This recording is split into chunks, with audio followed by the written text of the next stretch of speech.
Hi, and welcome to Decoding AQ, helping you to learn the tools, mindsets, and actions to thrive in an ever-changing world.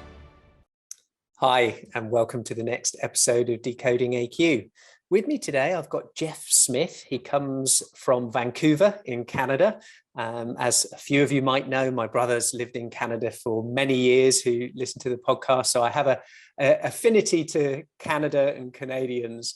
So Jeff is a certified executive coach. He's a chartered professional accountant, also certified in yoga and a yoga instructor, but is the founder and CEO of SupportingLines Institute. So welcome, Jeff. Thank you. Great to be here. So I'm going to start off and just ask, how did you go and transition from kind of a career that was heavy into sales into then coaching and executive coaching? Tell us a little bit about that adaptation and that journey, Jeff. Yeah, adaptability was definitely part of this. I think for me, it's something where I have no idea is the short answer, and I totally understand. It's both. And so, I know one of the things you ask about is contradiction. And so this is a contradiction. I think the first thing was in my career, I definitely was focused on things that would challenge me. So any role I took, I was less focused on what the job was. I was more like, literally like, will I not know how to do like 40% of it? So that was part of my criteria. Like, will this just turbocharge my growth? Because one of the things I'm most interested in is just having new opportunities and really trying to do new things. And so I did that. So in some ways, while it looks like, my journey was through finance and into operations and into sales, and then I actually went back to finance because I was a sales guy at SAP, sales manager. And then after they acquired Business Objects, so much had changed in terms of the work that I was doing. I was working in a software as a service group inside Business Objects that was essentially competing with on-premise software. So again, you talk about contradiction. We literally were deliberately creating channel conflict so we could see what possible disruptions would look like from the SaaS community when they would be selling against our on-premise software. When SAP bought it, everything changed, and all of a sudden the stuff that we were doing was merged with some other things that were on a longer timeline, and so I had to find a new role.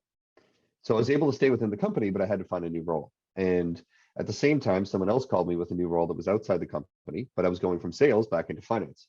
And it was going to the helicopter space and head up a financial planning group. But I would say those roles actually weren't that different, because in one of them, I was trying to sell a new concept into a customer base in the software space.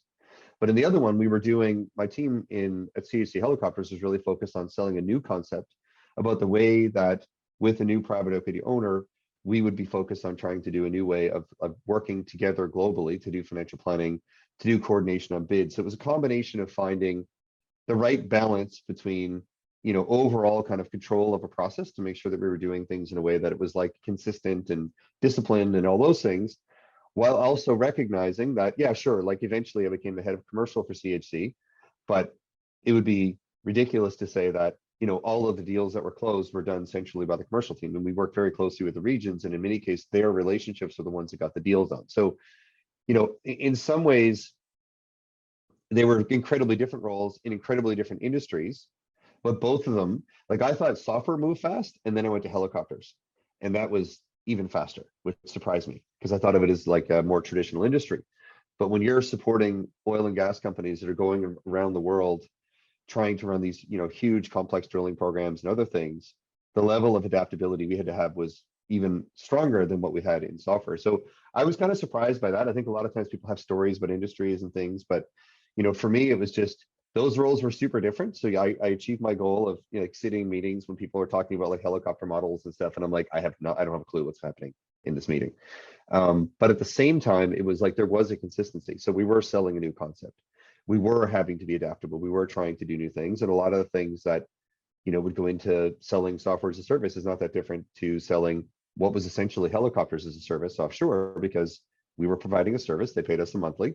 We brought people out, returned them home, and then off they went. And so they were essentially, it was like helicopters as a service. So I don't know, we think about these things as being incredibly different, and I don't know that they are. I mean, the last mile for me was probably, I had, I'll say the opportunity, though it didn't feel like one at a time, to work for, a few leaders that were not great. I also worked with some great leaders, so you learn from them. I think you learn even faster and more profoundly from managers who are not great and leaders who are not great. They don't live your values, they don't have your best interest at heart, and they probably even treat you in a way that is, well, let's say, not so good. And so I think for me, it really, having one of those experiences really helped me understand that when I thought I was a great leader my whole career, I actually was a really good manager. I was good at helping people get stuff done, but I don't know that I was as truly showing them the genuine interest I had in them, as opposed to just, I think most leaders have genuine interest in their people, but even the leaders that were treating people poorly, I do believe they had a genuine interest in the people. They just didn't show it. It certainly didn't show up in their actions. And so, a lot of that really changed for me, my perspective. And when I went into Mobify, I had a very different perspective on really on life. And that was right around then I was going through, I would call it the healthiest midlife crisis ever.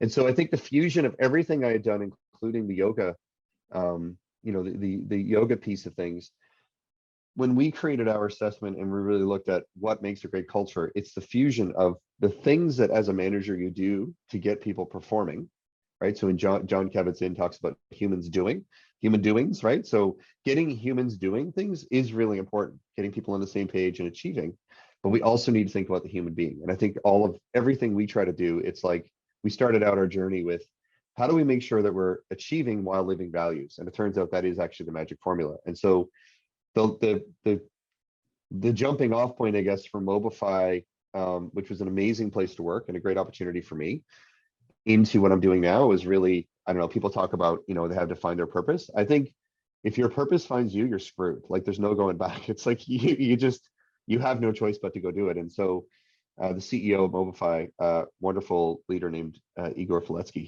he was, it just became clear at some point that what was essentially a side hustle for me was becoming the hustle. And so then it was just like, we're there. So I both have no idea. If you told me 10 years ago I'd be a coach and a yoga instructor and everything else, I would have thought you were nuts. And I totally know how it happened because it all makes sense.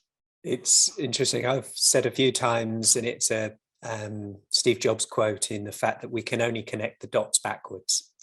Right. And so, we can connect them and understand and put the rational thought around, they're not that different, or this links here. But if we tried to project out forwards, we wouldn't have projected or foreseen the types of things, the types of roles and types of events. And there in itself comes a bit of a quandary, doesn't it, Jeff? And the name, even Supporting Lines instead of Reporting Lines, I thought was just really profound. And when it comes to some of your framework in terms of helping people grow and achieve more goals, how important was the goal setting for you, but the openness to opportunity, i.e., I just want to learn really fast and 40% I want to be scared by, versus, no, I have this goal, I want this role, or I want to work in this industry. How do you balance those sorts of types of styles in some of your coaching work? That's an incredible question. I really like the way you phrase it, and some aspects of that actually are almost like it's causing me to have insights about our own stuff. So, great question. I think for me, the key when I work with when I'm coaching people, this is a common thing, right? We talk about VUCA, right? Volatility, uncertainty, complexity, ambiguity. Like these things are constants. They are the only constant. So you need to have a plan. I think if you don't have a plan, you're like a rudderless ship. The key is you need to be able to steer the boat in a different direction. And sometimes you might be able to pivot and it's like a small speedboat, right? You just turn the wheel slightly and you can go. And other times in a large organization where you're trying to lead a transformation effort, that could be like trying to turn like a cargo ship, right? So it takes the sort of path of the arc is going to be much, much wider. But the key is have a plan, because if you don't, that would be ridiculous. But understand that the key to any plan in an organization is the part that people don't do. Like almost always, I think it was in the balanced scorecard. It was in the balanced scorecard. They talked about how there was no, it was like 90% of strategic plans were not achieved, right? 90%. And I would say it's the same thing in my experience for actual plans. And the reason is that we didn't create a plan. It's not a plan. It's a set of outcomes that we hope to hit in the future without a plan. And the plan piece is if we're working together and we have a shared objective, we could be in the same organization or we could be partners or whatever. We need to define the most important things that will be different or need to happen to make sure we achieve the plan. That's what we call a supporting line. So in an organization, first of all, they're not even defined. You might call them dependencies. There could be a dotted line relationship or something, which is usually that there's a clue that there's something here. But I think it's even more profound than that. The supporting line is a commitment between two people to action, and it's in support of the most important goals. And in an organization, I would say rarely, if ever, I've challenged this every time I've seen it. When you think about the biggest goals of an organization, the most important ones that the whole organization wants to achieve, they are cross-functional almost every time. It's pretty rare. And I'd say I'd actually go to never. I'd say I got one foot on never. Maybe I could be convinced wrong. But if a department thinks that they have something that is solely achieved within their department and it's an organizational goal, I'd say at a minimum, they need help from somebody else and they haven't thought about it. And on a bigger scale, that probably is a departmental goal, not an organizational goal. So when you think about how you set goals yourself, how you set goals for a whole organization or a team, it really comes down to making sure you have some sort of, I think 3 years is long enough. Like beyond that, I mean, go back 3 years and try to figure out if you could have predicted everything that happened since then, right? Like no chance. And so when you think about these critical things that you need to happen for your own goals or the organization needs to happen for its goals, those are the supporting lines. And those are the hardest ones to manage because people often don't even think they're on, they don't see it as a team. They just say, well, I got to help that group off the side of my desk. And it's like, no, this is the work. And so the supporting lines between teams is really important. And the other thing is like managers often think of people reporting to them.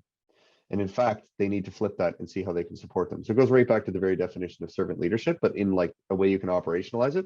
And one of the biggest things you can do to support your team, it's the same thing. They ask people to kind of create this 3-year plan. It doesn't have to be this massive 25-page document. Just where would you like to be in 3 years? What would you like to be capable of? What strengths do you have now that would help you get there, right? What are the things that in your current role you could gain experience on to move you closer to that vision? That's what creates, like people create their own meaning. You don't create meaning for people, they need to do it. But as a leader, you can certainly take them on a journey to get them to think about it. But yeah, so I think it's critical to have a plan and know that your plan is probably wrong, right? You don't know what's going to happen. So in that sort of paradox of we need a plan, but knowing that the plan is going to change continually. Yeah. And you mentioned kind of a 3-year plan. How detailed should you get at what, let's get super practical for people right now, because the challenges of, yes, we're living in this VUCA world where things are changing on an hourly basis in our lives, in our tech, in our industries, in whatever we're going. And there are other things that will still be the same and consistent in 50 years' time. And knowing and predicting which those are going to be the challenge. And it might be, I still want to have a sense of belonging. I still want to be loved. I still want to learn and contribute. There might be some consistency, but how that shows up can really change because of, yes, well, I didn't even know that existed, but that looks exciting now. So I become aware of something, or I test it out and go, oh, well, that was a bad experience. I don't want to repeat it. Or when I repeat it, I'll be different. I'll have new eyes or new capabilities. So when you come to this challenge of you're mapping things out, you're mapping these supporting lines and you've got your plan, what do you do when that changes, when something's different? How do you know what to stick with or what to let go of or what to adapt in your experience? Is there a magic framework? Is there a formula? Is there some way of thinking about that? It's like there's a method of planning called OKRs. I don't know if you've ever heard of that. So it's objectives and key results. And key results, yeah. It is wonderfully powerful until you try to cascade it, because it doesn't cascade. You can't cascade goals. I think that's step one. So if you cascade goals down through the whole organization, you're basically deciding what's important to people and how they should do their work. And so at some point it breaks. And anybody I ever know in a large organization that's tried to do OKRs has run into this. And so we believe there's 3 elements to a complete goal. So I'll do the short version of this because there's like a 4-hour workshop I could do, but I'll save that. Objective is, what are we trying to accomplish? The key results are the proof that we achieved that. And then the supporting lines are the most critical things we need to do, make sure happen, or do differently to achieve the goal. So one of the most foundational things here is we're not talking about everyone's run rate stuff that they need to do every day, right? Like I like the example of like, if a finance team takes a step back and looks at how much of their job in accounting or something is really run rate, it could be 85 or 90% is literally just closing the books. So they may not show up as one of the most strategic goals unless you had like some sort of regulatory violation or something, in which case now that just became strategic. So in most cases, what we're focused on here is the most important things across the organization that need to happen. So the objective usually doesn't change. We're trying to grow the business. We're trying to like expand our product offerings or whatever it is, right? Get into new markets. That usually hasn't changed. So the first thing you do when a moment of VUCA happens, right? Something's volatile, something changes, something's a threat. You need to assess, does it impact the objective? And usually it doesn't. Does it affect the key results? Usually it doesn't. Usually the proof of what we want to, of whether or not we achieve the objective doesn't change. The key though is it might change the supporting lines. The cool thing is that those are super nimble. It's just an agreement between you and I to do something. All we need to do is assess, do we need to reset the agreement?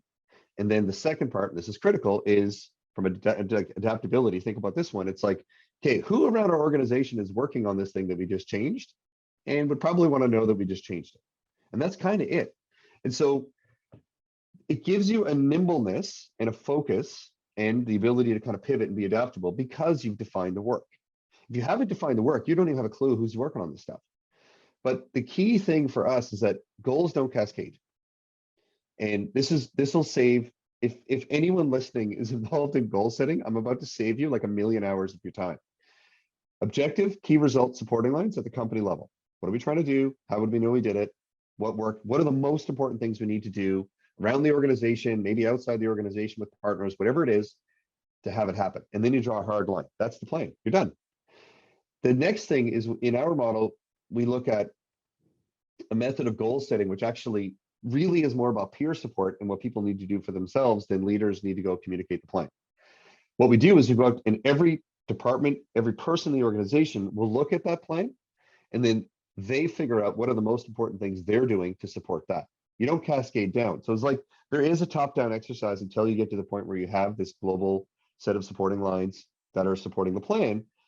But then everybody else, they connect their work up. So it saves you a ton of time. And the chances of, someone deep within the organization, if they sit down with their manager and come up with the most important things that they need to do, the chances of them getting that wrong in a way that profoundly threatens the entire plan, like that's not really that big a risk. But the cool thing is that if you actually capture all this and connect it all, you now have your communication plan. So it's like, look, hey, anybody who's touching this overall thing around this product launch or this new website or new location or new country or whatever it is, if you're working on this, we just changed it. And we're going to have a session where we're going to talk about it. Please come or watch this video or whatever. But it flips it the other way. So it's because when you look at reporting lines, not only are reporting lines not usually like one department's reporting lines are not usually the sole thing that creates, an organizational goal. They often get in the way. They're actually like, we need to embrace the fact, like Steve Jobs also talked about the fact that people are on multiple teams. And so the other thing that the supporting lines framework does is it embraces that. It embraces the fact that people are on multiple teams and some of them are just around an initiative that could be for 4 months and then the team's done. I find a couple of bits I want to drill down into, Jeff, to get some more clarity on. So I love this idea. I mean, one of the things I quite liked about OKRs, we tried to implement it years ago in our agency. And one of the things was the transparency, that everyone can see everyone's objective and key result. I like that. I think that brought a lot of sense of awareness, sense of, how might I be able to contribute to something that I wasn't aware of, but I can see it and I can now show up because they didn't even know I was capable of this or I wanted to be involved. So those things are really valuable and really helpful. And then this ultimate level of flex and flexibility in how we might achieve it in the supporting lines in what we're doing. Yes. I think one of the challenges we've observed is how many people are wrapped up in how they're doing something being who they are. And how I am this person, I have these responsibilities, and the responsibilities are actually the how I do stuff, not the objective or the result. And we miss the clarity of, no, it's the objective and key result that defines you, not necessarily how you do it. And I think that's a key transition shift that, I'm busy, I'm contributing in all of those things. And I hold on to the hows, the supporting line elements, rather than being able to flex around them. So in terms of, then I'm intrigued because I've gone through phases of yoga in my own life where I've done it daily for months on end, to at the moment, I'm out of sync with yoga. So I broke my elbow about 9 months ago. And so I've got very little mobility in my left elbow. I'm waiting for another surgery. And I've used that as an excuse to stop doing something that I know is so additive to my life, mentally, physically, in work. So I'm intrigued to just flip it a little bit in terms of how do you integrate some of your yoga for leaders to perform well, to help them in their thinking about their supporting lines? And how does that shift in, Jeff? I'm just fascinated because it might inspire me to get back into my yoga, which I desperately need. Yeah, no, it's an awesome question. I think there's sort of two pieces to that. The first one is that if you think about, like, so you would be familiar with the term the 8 limbs of yoga, right? And so there's all these different sort of levels of yoga. The ones that people think about the most are like the 3rd and the 4th limb, which is around like pranayama or breathing, or the asana, which is like the stretchy pants and the mats, and which with your elbow would make a difference. I'm sorry to hear that you've got that. The first two, though, are actually things that you're doing on a daily basis. And this is something my teacher said to me, because it's all about principles and beliefs and values. So on a daily basis, you are actually practicing yoga because of the work that you're doing. So yoga is not just the stretchy pants and whatever. We like that, and I enjoy asana practice as well. And right now, I also am probably not doing it as much as I would like to. However, when I said that to my teacher, he was like, right, but what you're doing is you're infusing these principles and this concept and this way of life into everything that you're doing and helping other people do it. So he said, in fact, you are actually practicing yoga like almost every minute. I do find for me that there are wonderful techniques, like in my coaching, for example, one of the most common ways I use yoga is to get people to activate their parasympathetic nervous system to maintain composure. So when we do training, we talk about the 8 core things. We've isolated, like, these are 8 things, and if you get these right, everything else in leadership is likely to be happening to a moderate or great extent as well. But of those 8 things, these are techniques you can easily train on, easily learn. If you are in a state of reactivity, which I have them daily. I am by no means free of this. There's not enough yoga in the world, I would say, to deal with some of the things that bother me. But you do need to maintain composure. And so one of the simplest things I get people to do is, when you're feeling that energy, start to reflect on where it might be coming from, and then just sit in it, like experience it, and then start breathing in and out of your nose. You can do it in a meeting, right? You don't have to sit there and, some sort of yoga pose or whatever, full lotus with your eyes closed and start burning some incense. So you can just start breathing. So you just start breathing in and out of your nose, even in, even out. After like 10 breaths, you will start to activate your parasympathetic nervous system and reduce the anxiety, which is going to give you a better chance of acting in a composed manner. One of the 8 things that we recommend is using a coach approach. So if you're pissed off, try the 10 breaths. You can do it in a meeting, especially on Zoom, right? It's even easier. And then the first thing you say after that should be a question that starts with what or how. And you're going to have a much better chance of not coming at the situation from a reactive place. Won't be perfect. And you might sometimes also, we just tell people, literally say to someone, you know what? I'm not in the right conditions anymore to be able to have this conversation. So I'd like to actually continue it later. Again, it's better to do that than to act from a place of reactivity. And we've all had moments where we lose our composure. I've had plenty, but that is probably the closest, like the purest form in terms of how I weave actual yoga practice into daily life. I used to teach yoga on a regular basis when I was at Mobilify, which was kind of cool. I ran yoga classes and whatever.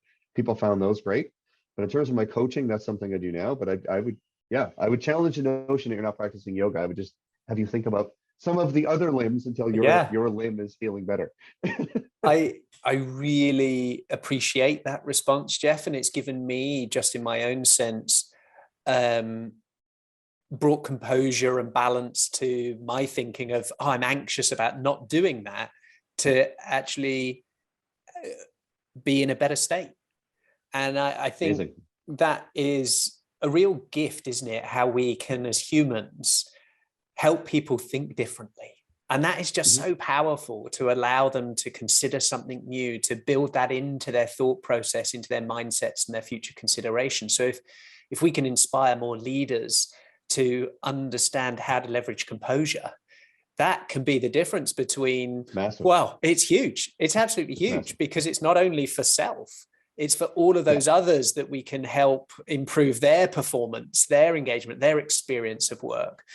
And so this ripple effect of how we affect ourselves, teams, companies, industries to transition through this challenge, maintaining composure when we're up against it is tough. It's really hard. It is hard. And I think it's where we define our experience of great things is when it's choppy water, when it's difficult. And if we can maintain this sense of composure, we gravitate to people who can do that.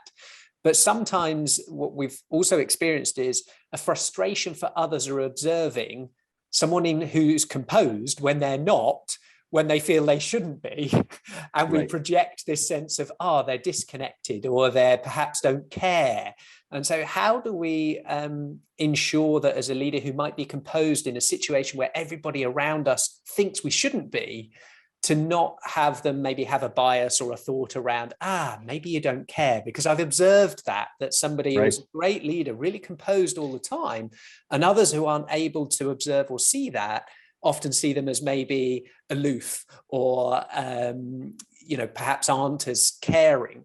What are some of the ways in which we might be able to, even if you've seen that, I don't know whether you have, but how we might be able to shift that thinking and engagement if we observe it in others?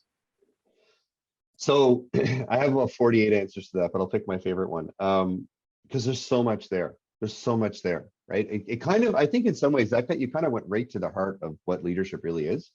And Brene Brown has this really cool quote about vulnerability. I think that's the single word. If I had one word answer, it's vulnerability. But there's more to it. So she has this quote about how vulnerability is something that I would probably see as a strength in you and a weakness in me. And I've literally had people when I'm running sessions about our one-on-ones that we use. We have an approach to one-on-ones that I think is really profound, and we've done a ton of research around it. And it's directly on point in this. So when we ask leaders if they do good one-on-ones, we get research that's similar to what other people see, which is that more than 90% of leaders say they do effective one-on-ones. But fewer than 10% of employees say they get effective one-on-ones. And they're both right. You want to talk about contradiction? This is the biggest one in leadership. This is number one, biggest blind spot in leadership. Biggest misperception is that on one hand, you've got leaders who think they're doing something great. And on the other hand, you got employees saying they're not. But the problem is they're talking about two different types of meetings. Most leaders are doing tactical one-on-ones where it's like, hey Ross, let's talk about the work. Let's make sure that's happening, whatever. It kind of remove some blockers, and they think that's it. The other one is a development one-on-one, where I'm looking at what are your development goals and what's your experience of work. Because if you're having a crappy experience, you're probably not going to develop. It's like the plant behind you. If we take that, put it in really terrible soil, not gonna work out so well. The key though is that not only are they different, they need to be separate. So I'll just do this exercise and I'll invite everyone that's listening to this to do the same. So think of a time where you were having a meeting with one of your mentors or a leader that you worked with, manager, and it was just all about your development, and it just felt like they really were with you. They're really trying to help you grow. Okay, got it? You're there? Okay, now I'm going to apologize because I'm going to destroy it. So now what I want you to do is shift from that, like feeling that, to your to-do list. And specifically, I want you to find the thing that's sitting there, like a flashing thing that for 3 months you haven't done, and it's super annoying. Okay, I'm sorry I took you from one to the other, but that's why they need to be separate. And for high performers will do that on their own because they're self-accountable.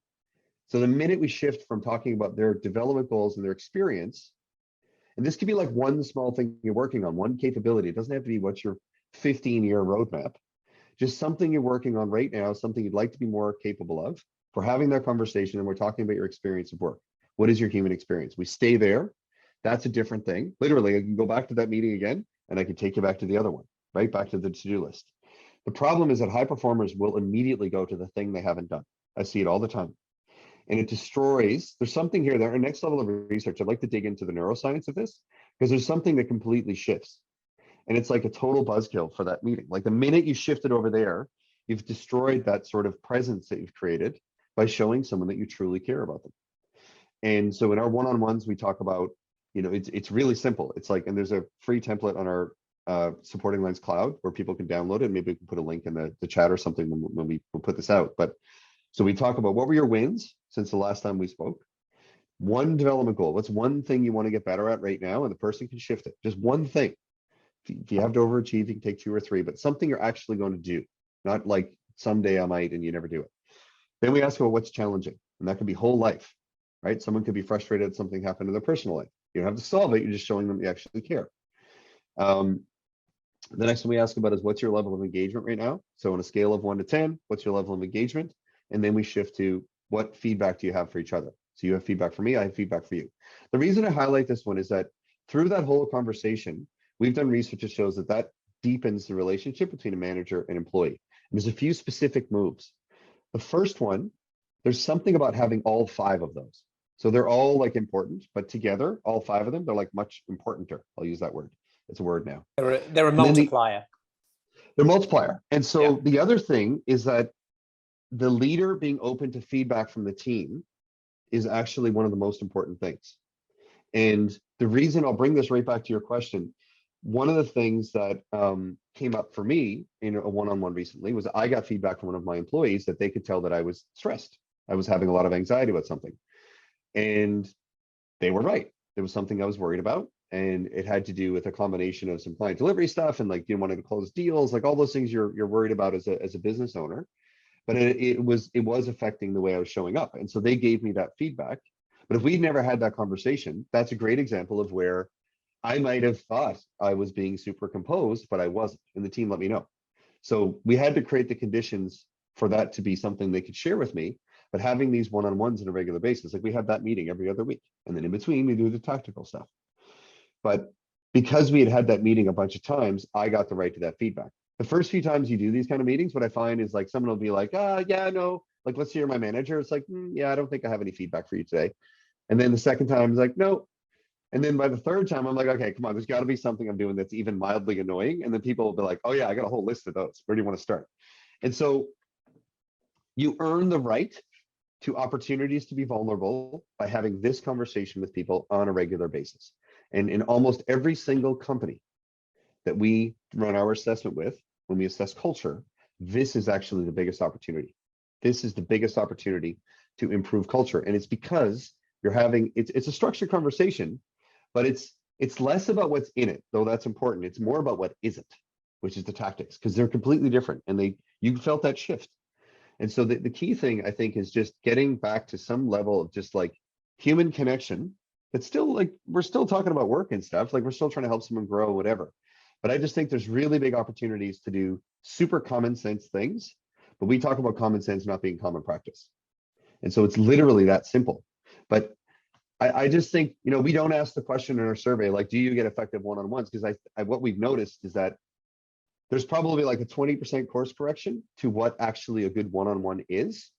And I don't think people know what makes a good one-on-one. Like from what we could tell, we have the first primary research on one-on-ones. Like think of that. There's millions of these meetings happening all the time, and we couldn't find any peer-reviewed research on one-on-ones. So if you have any, please share it with me, but we couldn't find a thing.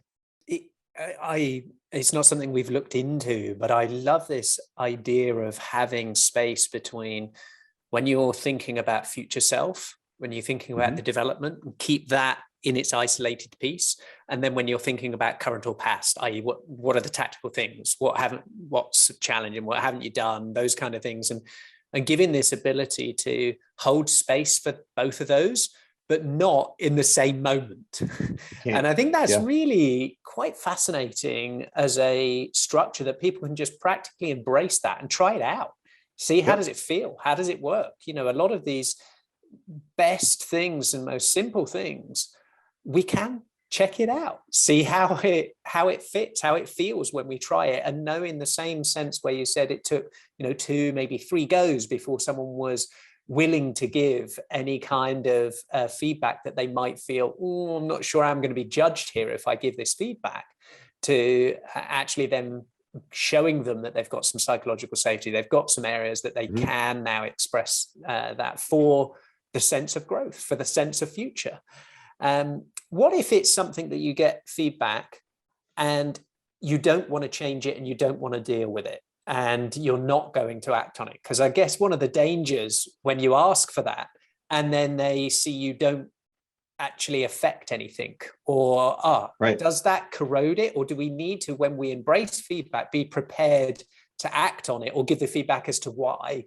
How might we deal with that? And that can be in any context, right? If we ask for something, we've got to be prepared to not only receive it, but then what if it's not something we want to do or want to shift? How do we deal with that kind of adaptation challenge? Yeah, I think the answer is in the question, right? I think one of them in the so-called Great Resignation, which I'm not sure to what extent that's actually a thing. There is some reality to it, but there's a whole other conversation we could have about that. One of the most profound things that people have said is our company has asked for my feedback and they didn't do anything about it. Like, that's literally one of the biggest reasons that people are leaving, right? And 36% of people in the Great Resignation data have left. This is McKinsey's data.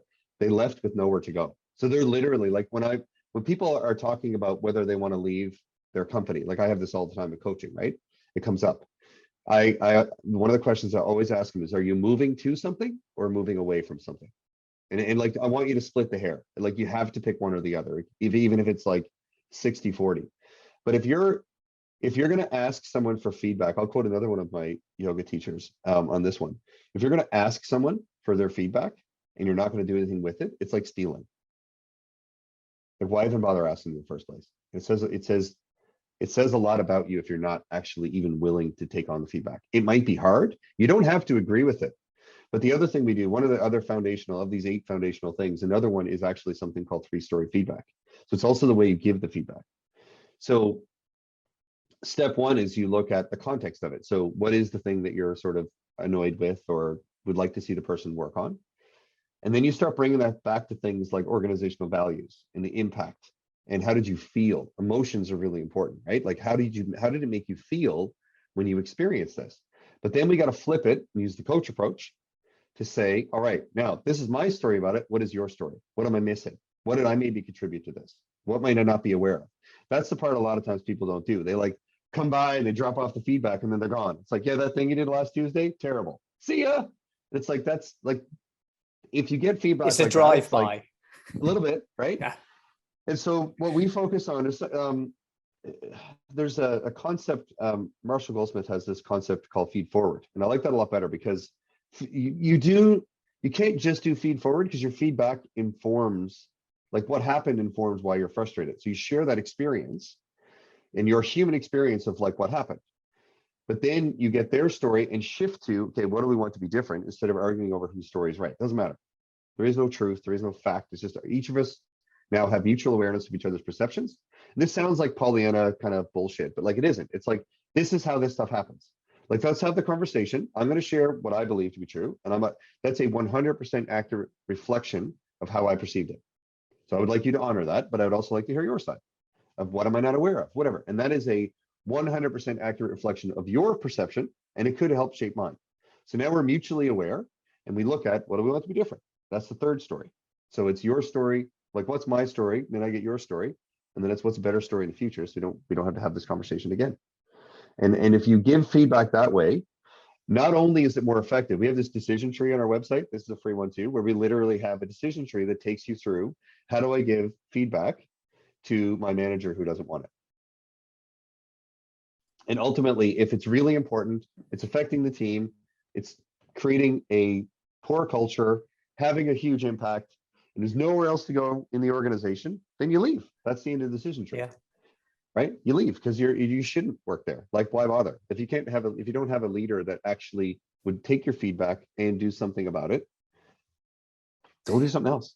I like that, and I think the opportunity is so much in the framing. How are we framing that feedback? Is it for awareness? Is it going to affect a decision? If it doesn't affect the decision, that's only possible if there was no feedback. If there is feedback, even if it doesn't change the outcome, it's affected the decision because it's been made aware. And what I think what you talked about there was being able to have the conversation, that candid conversation, those difficult conversations, and say, I heard you, but this is why we're doing it this way and sticking to this way and this way. And perhaps next time we'll try this way, or we'll do these things. So I think it's important to know that you can say no, but you can do Yes. it elegantly, and we can do it with grace. And it's as important to say no as it is yes. So that feedback That's it. needs to be more persuasive. What's missing is this. If you can go and find some of these bits in there, then that might help us shift our direction of how we're approaching that. So that's great, Jeff. Thanks for what you've come so far, but I'm still missing this bit and this bit. And I think one of the other things that really helped me was this thought or fear of procrastination and being on the spot. I've got to decide now. And it's very cognitively challenging to make decisions. So giving a time frame of, okay, I need to think about that. I'm going to get back to you in 24 hours. Is that okay? And equally, that can give you some space if it's a feedback that perhaps you didn't expect, or you need to do your 10 breaths through your nose to have some composure of those things, is rather than just go away and not tell them, I need some time, and then specify what that time is. Then it reduces a lot of anxiety around some of those things. Would you? It does. And the one concept we have too, like that, if you really, one of the trickiest ones is if you really have purposeful work, you really like the organization, you really like the team, and you don't want to go. Then the other concept we have, and I've blogged about this before, and this is at the end of the decision tree, is that you take our 3-story feedback method, right? So what is your story?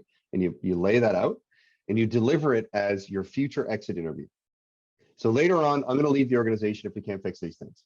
That's where we're headed. The future story is right now, I'm in the departure lounge, right? My flight hasn't boarded yet, but I'm looking at travel options.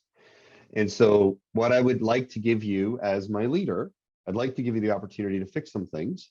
So what I'm going to do is I'm going to have my exit interview that I would have in 3 or 4 months with you right now.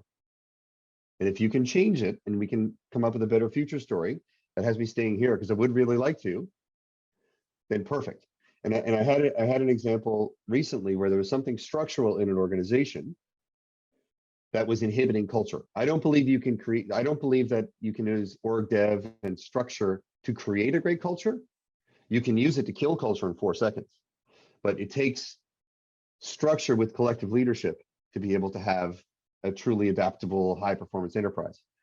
But in this particular case, it was like, I can't stay here unless we fix this structural element. And so it was flipping it back. And this one's still a work in progress. We'll see.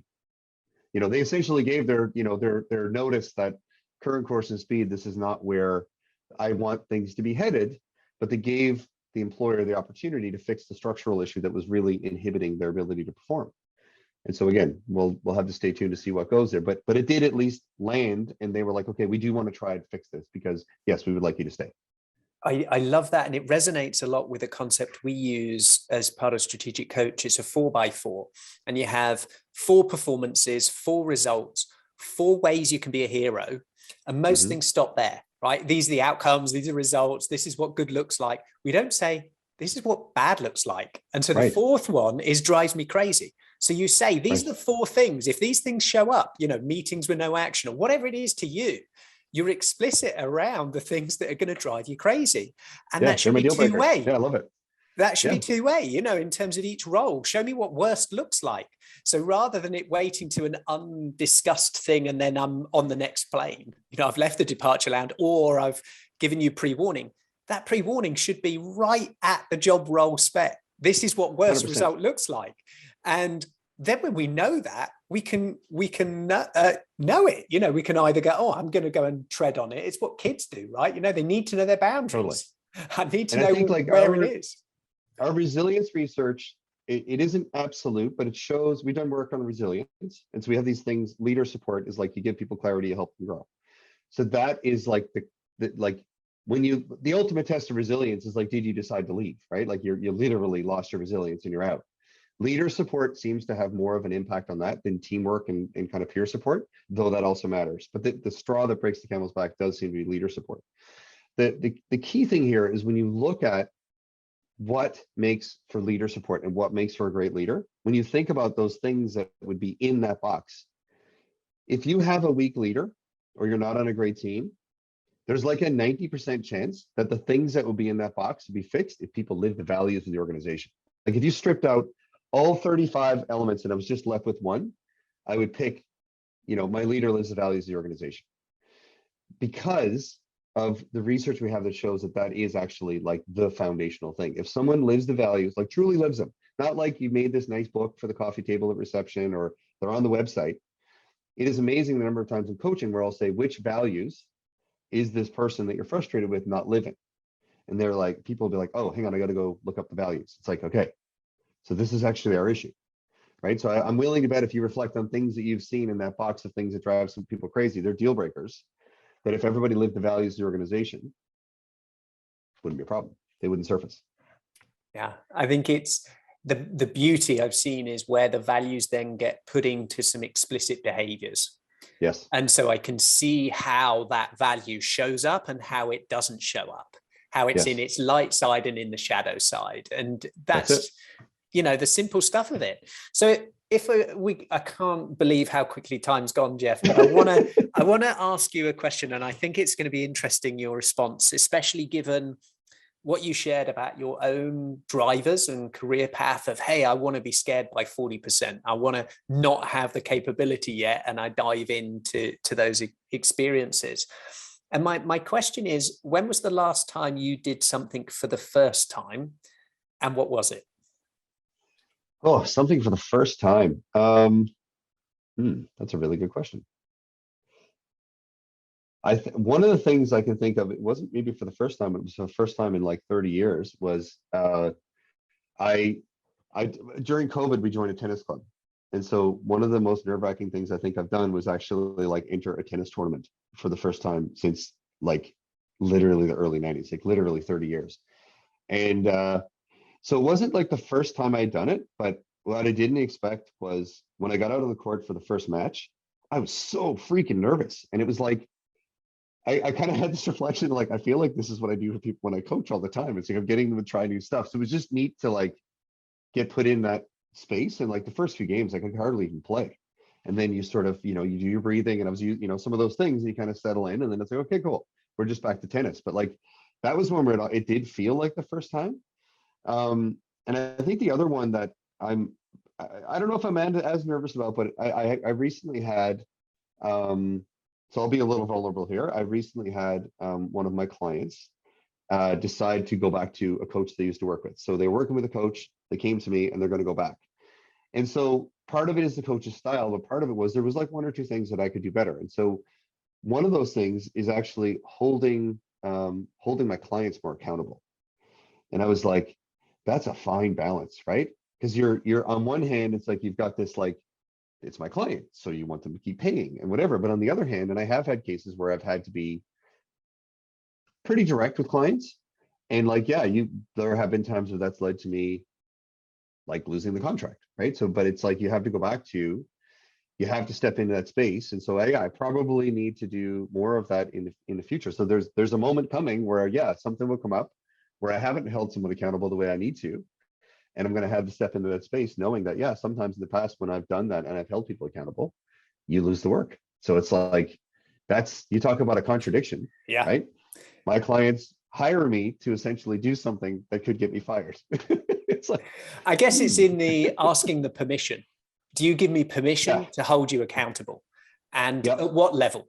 I have 5 levels of holding you accountable. Level 1 is this: I tap you a couple of times. Level 5 is I come around your house and I give you a slap. What is the levels of accountability that you're looking for that can help me hold you to account? And I guess nice. I like that phrasing, actually. That's great. And I think, the tone and everything's really important. But I do think actually that's really, I love the way you said that, and that's quite helpful. That when I have this moment where I'm uncomfortable, have to do this, I think that's a great way to use our own stuff, like use a coach approach, use our accountability approach, and just say, permission to hold you accountable, which that alone might be enough to say. Maybe. Yeah. And I loved sharing and learning about your story of the first time, going back to something you haven't done for a long time, and that sense and energy of nervousness, of anxiety, and then just going through the motions. It's never as bad as we build it up to be. And I think as we go through our careers, as we go through our lives, where we're doing many things maybe for the first time, and certainly will be in our ever-changing VUCA world, is to know and sit in that space of nervousness, of anxiety, of thought, but to go and embrace it. And so often the actual act is less than the thought. Yeah, and I think it comes back to that, right back to the beginning of this conversation. It's like when at one point I got an award for, it seems so young now. It was like top 40 under 40. Like that feels like ages ago, because it is.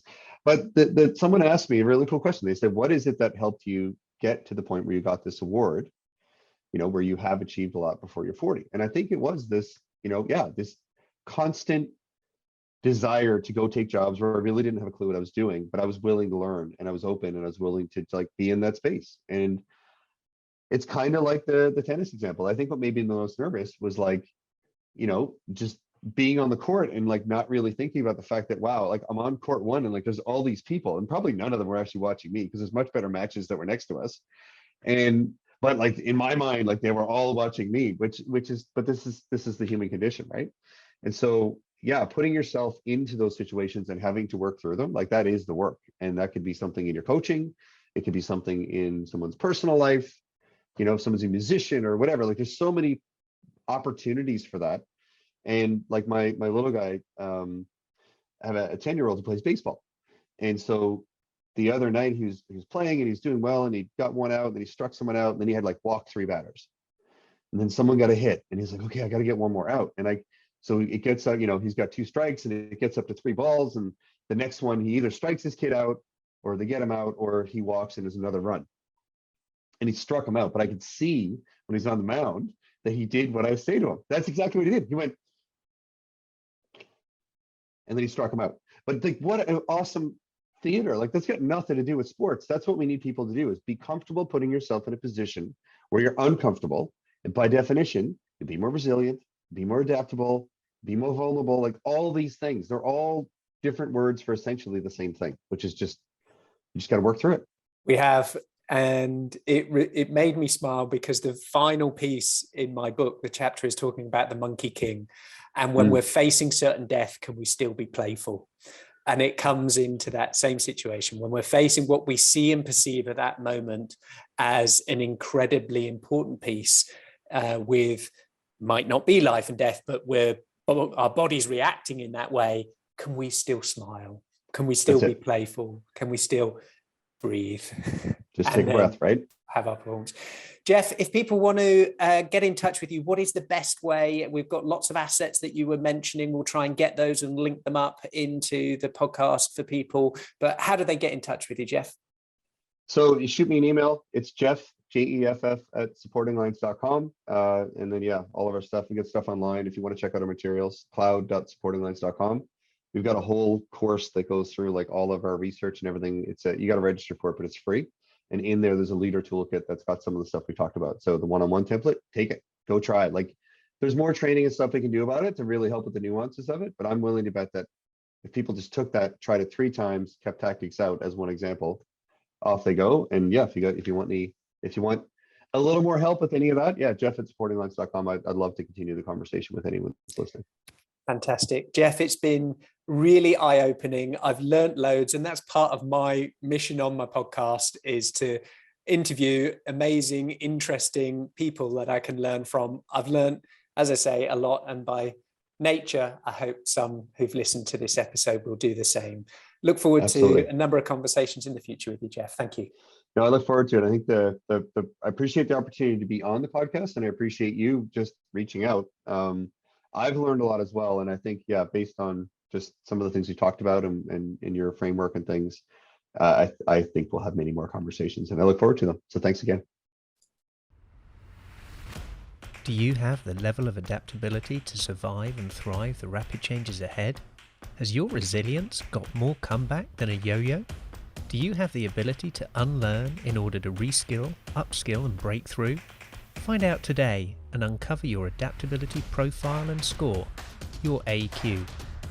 Visit AQai.io to gain your personalized report across 15 scientifically validated dimensions of adaptability. For a limited time, enter code PODCAST65 for a complimentary AQME assessment. AQai, transforming the way people, teams, and organizations navigate change. Thank you for listening to this episode of Decoding AQ.